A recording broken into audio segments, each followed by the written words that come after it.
I don't know, I'm trying different angles on the camera here. Dandelions! Lots of dandelions. This is YTO 16, I believe is this next one.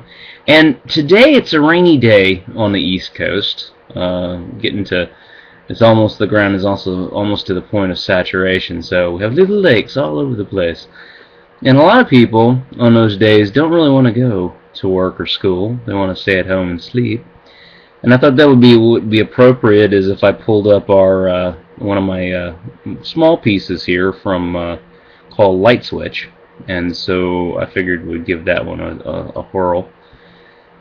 Groggy with sleep, still in my eyes, I stare at you, a dull image of myself reflected on your plate.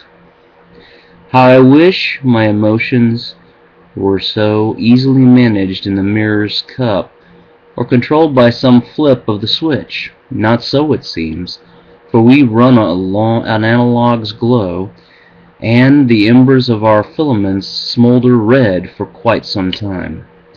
The stark rays of sun switch on burns the eyes, and the lure of coffee awaits to quench the harsh glow.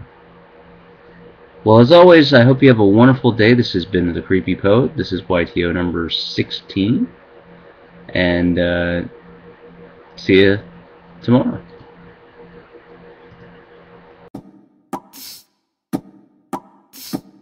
Cool.